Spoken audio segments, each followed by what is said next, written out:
दोस्तों नमस्कार। मार्क्स साहब यूट्यूब चैनल में आपका हार्दिक स्वागत है।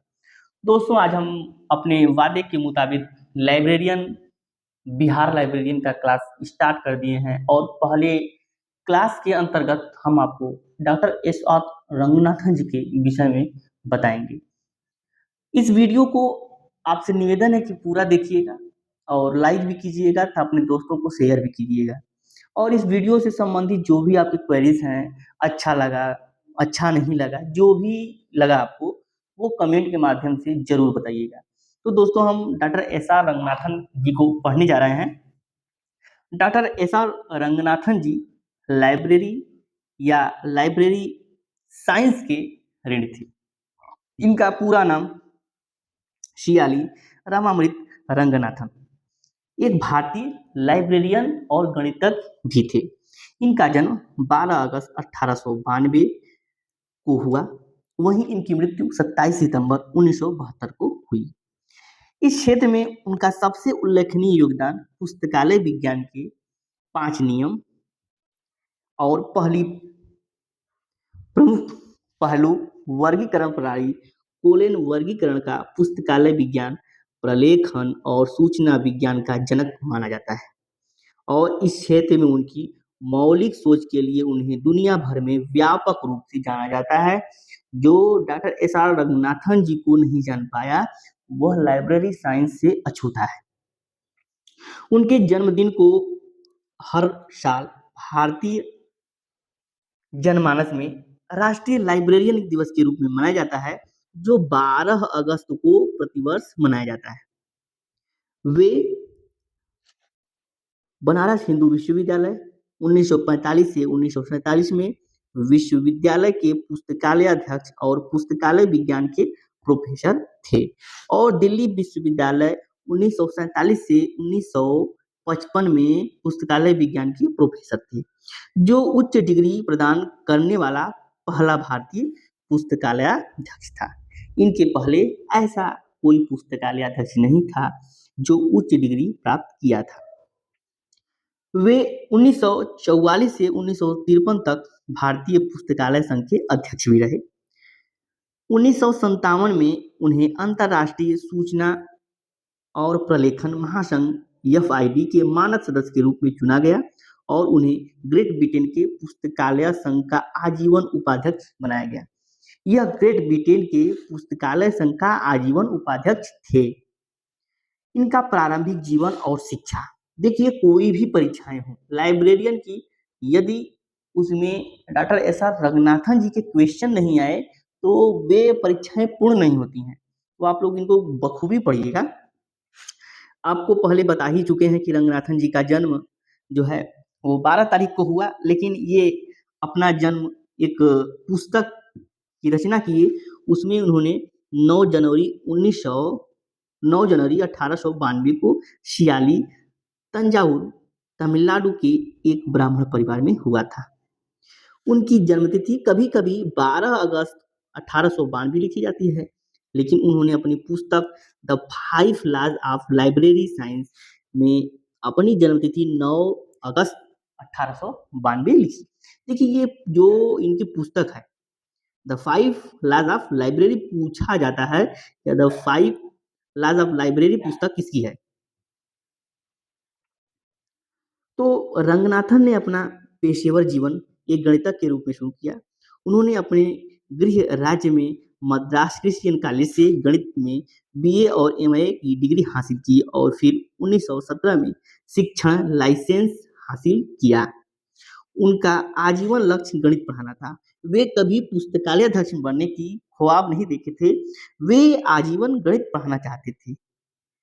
वे क्रमिक रूप में मंगलौर, कोयम्बटूर और मद्रास के विश्वविद्यालयों में गणित संकाय के सदस्य थे। गणित के प्रोफेसर के रूप में उन्होंने मुख्य रूप से गणित के इतिहास पर शोध पत्र प्रकाशित किए। एक शिक्षक के रूप में उनका करियर हकलाने के कारण कुछ हद तक बाधित हुआ। अपने पेशेवर जीवन में धीरे-धीरे वे काबू भी पा लिए, लेकिन वो हकलाते थे। भारत ने पुस्तकालय विज्ञान में बहुमूल्य योगदान के लिए 1957 में डॉक्टर एस आर रंगनाथन जी को पद्मश्री से सम्मानित किया। भारत सरकार ने उनको पद्मश्री अवार्ड से सम्मानित किया था। 1923 में मद्रास विश्वविद्यालय ने अपने खराब तरीके से व्यवस्थित संग्रह की देखरेख के लिए विश्वविद्यालय लाइब्रेरियन का पद बनाया। इस पद के लिए 900 आवेदकों में से किसी के पास लाइब्रेरियनशिप में कोई औपचारिक प्रशिक्षण नहीं था और रंगनाथन के मुट्ठी भर शोध पत्रों ने खोज समिति की इस आवश्यकता को पूर्ण किया और उम्मीदवार के पास शोध पृष्ठभूमि होनी चाहिए थी। एक वैकेंसी आई जिसमें 900 लोग ने आवेदन किया, लेकिन किसी के पास योग्यता नहीं थी। जो योग्यता डॉक्टर एस आर रंगनाथन जी के पास था। डॉक्टर एस आर रंगनाथन शुरू में इस पद के लिए अनिच्छुक थे और साक्षात्कार के लिए बुलाए जाने तक वे आवेदन के बारे में भूल चुके थे, क्योंकि उनका मन ही नहीं था। वे नहीं चाहते थे कि पुस्तकालय अध्यक्ष बने, वे आजीवन गणित की सेवा करना चाहते थे। उन्हें आश्चर्य हुआ कि उन्हें नियुक्ति मिल गई और उन्होंने जनवरी 1924 में पद को स्वीकार कर लिया। पहले तो रंगनाथन को इस पद का एकांत असहनीय लगा। कुछ हफ्तों में ही वे पूरी तरह से ऊब जाने की शिकायत करते हुए वापस विश्वविद्यालय प्रशासन के पास अपना शिक्षण पद वापस मांगने गए। उन्होंने कहा कि हमको यह जो है कि आपका शिक्षण जो कार्य हमको दिए हैं वो अच्छा नहीं लगता है, जो हम पहले गणित पढ़ाते थे वही हमको शिक्षण का दे दीजिए। वो विश्वविद्यालय परिवार से ऐसा मांग किए। तब एक सौदा हुआ जिसके अनुसार रंगनाथन लाइब्रेरियनशिप में समकालीन पश्चिमी प्रस्तावों का अध्ययन करने के लिए लंदन जाएंगे और अगर वे वापस लौटते हैं और फिर लाइब्रेरियनशिप को करियर के रूप में अस्वीकार करते हैं तो गणित के व्याख्याता का पद फिर से उनका होगा। एक सौदा हुआ कि इनको जाना है लंदन और वहाँ पर सब कुछ अध्ययन करेंगे पश्चिमी प्रथाओं का। यदि वहाँ से आने के बाद डॉक्टर एस आर रंगनाथन जी को यह पद उबाऊ लगेगा तो उनको फिर से गणित का व्याख्याता प्रवक्ता का पद दे दिया जाएगा। रंगनाथन यूनिवर्सिटी कॉलेज लंदन गए, जहां उस समय ब्रिटेन में लाइब्रेरी साइंस में एकमात्र स्नातक डिग्री कार्यक्रम था। यूनिवर्सिटी कॉलेज में उन्होंने औसत से थोड़े ज़्यादा अंक अर्जित किए, लेकिन उनकी गणितीय पृष्ठभूमि ने उन्हें वर्गीकरण की समस्या पर पकड़ बनाने में मदद की। देखिए, अधिगम का स्थानांतरण हुआ। पहले की सीखी हुई बातों का आगे के कार्य करने में सहायता बनी। एक बाहरी व्यक्ति के रूप में उन्होंने लोकप्रिय दशमलव वर्गीकरण के रूप में जो खामियां देखी उन पर ध्यान केंद्रित किया और अपने दम पर नई संभावनाओं की खोज शुरू की। उन्होंने इंग्लैंड में रहते हुए उस प्रणाली का मसौदा तैयार करना शुरू किया जो अंततः कोलन प्रणाली बन गई। परीक्षाओं में पूछा जाता है कोलन प्रणाली के जन्मदाता कौन है, तो डॉक्टर एस आर रंगनाथन। और घर लौटते समय इसे परिष्कृत किया, यहाँ तक कि भारत वापस यात्रा करते समय जहाज के पुस्तकालय को भी व्यवस्थित किया। थोड़ा थोड़ा मन लगने लगा इनका। उन्होंने शुरू में इस प्रणाली का विचार लंदन में एक खिलौने की दुकान मेकानो सेट देखने से आया था। ये जो उनके दिमाग में विचार कोलन प्रणाली वाला आया था, वो एक दुकान में मोकानो सेट देखने से आया था। वे वापस लौटे और 20 साल तक मद्रास विश्वविद्यालय लाइब्रेरियन के पद पर रहे। उस समय उन्होंने मद्रास लाइब्रेरी एसोसिएशन की स्थापना में मदद की। पूरे भारत में मुफ्त सार्वजनिक पुस्तकालयों की स्थापना और एक व्यापक राष्ट्रीय पुस्तकालय के निर्माण के लिए सक्रिय रूप से पैरवी की। रंगनाथन को कई लोग काम के प्रति जुनूनी मानते थे। मद्रास में अपने 2 दशकों के दौरान उन्होंने लगातार 13 घंटे काम किया, हफ्तों में 7 दिन बिना छुट्टी लिए। हालांकि उन्होंने नवंबर 1928 में शादी कर ली थी, लेकिन वे शादी के बाद दोपहर को काम पर लौट आए। शादी के बाद तुरंत वो काम पर लौट आए। इस अवधि के दौरान उन्होंने अपनी 2 सबसे बड़ी विरासतों के रूप में जाने वाला काम किया। पुस्तकालय विज्ञान के 5 नियम जो 1931 में दिए और कोलन वर्गीकरण प्रणाली 1933 दोनों पूछा जाता है परीक्षाओं में कि कोलन वर्गीकरण प्रणाली के जन्मदाता कौन है, तो डॉक्टर एस आर रंगनाथन। और पुस्तकालय विज्ञान के 5 नियम के जन्मदाता कौन है, तो doctor S R Ranganathan. Ranganathan ने पुस्तकालय प्रणाली में बड़े पैमाने पर बदलाव लाने के लिए खुली पहुंच और शिक्षा जैसी चीजों के बारे में लिखने की कोशिश की। मद्रास लाइब्रेरियन के रूप में 2 दशकों तक सेवा करने के बाद एक पद पर सेवानिवृत्ति तक बनाए रखना चाहते थे। रंगनाथन ने 54 वर्ष की आयु में एक नए विश्वविद्यालय के कुलपति के साथ मतभेद के बाद अपने पद से इस्तीफा दे दिया। वो अपने तरीके से काम करते थे, नए कुलपति आए और ताव में जो है कि इनके साथ कोई गलत काम हो गया, तो इस वजह से इन्होंने अपने पद से इस्तीफा दे दिया। अगस्त 1945 में वाराणसी में बनारस हिंदू विश्वविद्यालय में पुस्तकालय विज्ञान के प्रोफेसर का पद स्वीकार किया और उनका अंतिम औपचारिक शिक्षण कार्य यह था। औपचारिक बनारस हिंदू विश्वविद्यालय के पुस्तकालय के प्रोफेसर के रूप में इनका औपचारिक रूप से अंतिम जो है कि यह पद था। उन्होंने विश्वविद्यालय के संग्रह को सूचीबद्ध किया।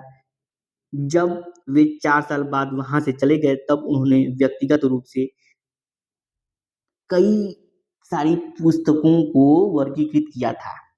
रंगनाथन ने 1944 से 1953 तक भारतीय पुस्तकालय संघ का नेतृत्व किया, लेकिन विवाद के बीच उन्होंने पद छोड़ दिया। वो भी पद छोड़ दिया, ये भी पद छोड़ दिया। उसके बाद दिल्ली पब्लिक लाइब्रेरी ने उनके स्वयं के कोलिन वर्गीकरण के बजाय डेवी दशमलव वर्गीकरण प्रणाली का उपयोग करने का फैसला किया। उन्होंने 1949 से 1955 तक दिल्ली विश्वविद्यालय में मानद प्रोफेसर का पद संभाला और अपने पूर्व छात्र सुरेंद्र नाथ दासगुप्ता के साथ संस्थान के पुस्तकालय विज्ञान कार्यक्रमों का निर्माण करने में मदद की। उसके बाद 1951 में रंगनाथन ने फोकवेज रिकॉर्ड्स पर एक एल्बम जारी किया जिसका शीर्षक था रीडिंग्स फ्रॉम द रामायण इन संस्कृत भगवत गीता।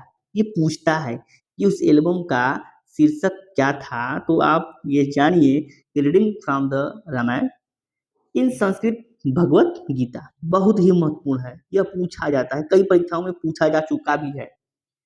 रंगनाथन ने 1955 से 1957 तक कुछ समय तक के लिए ज्यूरिख चले गए।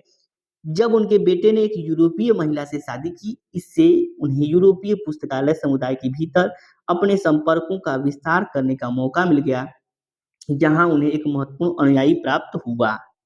हालांकि वे जल्द से जल्द भारत लौट आए और बंगलौर शहर में बस गए। उन्होंने अपना बाकी जीवन बंगलौर में ही बिताया। रंगनाथन ने 1962 में बंगलौर में भारतीय सांख्यिकी संस्थान के प्रलेखन अनुसंधान और प्रशिक्षण केंद्र की स्थापना की, जहां उन्हें 5 वर्षों तक मानक निदेशक के रूप में कार्य किया। बहुत से कार्य डॉक्टर एस आर रंगनाथन ने किया और यह कार्य भी उसमें एक अतुलनीय था। 1965 में जो है भारत सरकार ने उन्हें इस योगदान के लिए राष्ट्रीय अनुसंधान प्रोफेसर की उपाधि से सम्मानित किया। परीक्षाओं में यह पूछा जा चुका है किस सन में डॉक्टर एस आर रंगनाथन जी को राष्ट्रीय अनुसंधान प्रोफेसर की उपाधि से सम्मानित किया, तो आपको जानना है कि 1965 में। अपने जीवन के अंतिम वर्षों में रंगनाथन बीमार पड़ गए। उन्हें ज्यादातर बिस्तर तक ही सीमित रहना पड़ा। 27 सितंबर 1972 को ब्रोंकाइटिस की जटिलताओं के कारण उनकी मृत्यु हो गई। रंगनाथन की आत्मकथा जो उनके जीवन काल में धारावाहिक के रूप में प्रकाशित हुई, उसका शीर्षक था ए लाइब्रेरियन लुक्स बैंक। पूछता है कि डॉक्टर एस आर रंगनाथन जी की आत्मकथा क्या है, तो आपको ये जानना है कि लाइब्रेरियन लुक्स बैंक, इसका शीर्षक यही था। ये तो उनका जीवन, शिक्षा और जीवन में संघर्ष और शिक्षा क्षेत्र में पुस्तकालय विज्ञान को अतुलनीय योगदान था। लेकिन उनकी कुछ पुस्तकें हैं जो वो लिखे हैं और हूबहू परीक्षाओं में इन पुस्तकों का नाम देकर के पूछ लिया जाता है कि इनमें से कौन सी पुस्तक डॉक्टर एस आर रंगनाथन जी की है या यह पुस्तक की रचना किसने किया था। तो डॉक्टर एस आर रंगनाथन जी के पुस्तकों के बारे में भी हम जान लेते हैं। जो जो महत्वपूर्ण पुस्तकें हैं उनका मैंने संकलन किया है। पहला है कूलन क्लासिफिकेशन, जो 1933 में प्रकाशित हुई। क्लासिफाइड कैटलॉग कोड 1934 में। उसके बाद theory of the library catalogue 1938 में, और एलिमेंट्स ऑफ लाइब्रेरी क्लासिफिकेशन 1945 में, क्लासिफिकेशन एंड इंटरनेशनल डॉक्यूमेंटेशन 1948 में, क्लासिफिकेशन एंड कम्युनिकेशन 1951, और हैंडिक्स एंड कैनन्स 1955 प्रमुख है। इन पुस्तकों को आप जरूर याद कर लीजिएगा, परीक्षाओं में जरूर पूछा जाता है। और दोस्तों हम आपको बताना चाहेंगे कि थोड़ा जल्दबाजी में हम क्लासेस को रिकॉर्ड करते हैं, नहीं तो हम तो व्हाइट बोर्ड से पढ़ाते हैं, लेकिन आपको पहले ही बता चुके हैं कि कुछ इशू के कारण हम व्हाइट बोर्ड से क्लासेस लेने में असमर्थ हैं। तो तब तक हम आपको पीडीएफ के माध्यम से पढ़ाएंगे। यदि आपके लिए यह क्लास अच्छी लगे तो आप इस वीडियो को लाइक कर दीजिएगा तथा और कमेंट भी कीजिएगा, जिससे हम आगे अपने वीडियो को और सुधारेंगे या और कुछ क्रिएटिव तरीके से आपको वीडियो देने का प्रयास करेंगे। दोस्तों जितना मैंने डॉक्टर एस आर रंगनाथन विषय जी के विषय में बता दिया, उससे बाहर कुछ नहीं पूछने वाला है। यही महत्वपूर्ण है जो मैंने पढ़ाया है। आपको यदि बिहार लाइब्रेरियन बनना है तो डॉक्टर एस आर रंगनाथन जी को पढ़ना है। मिलते हैं अगले वीडियो में, तब तक के लिए नमस्कार, धन्यवाद।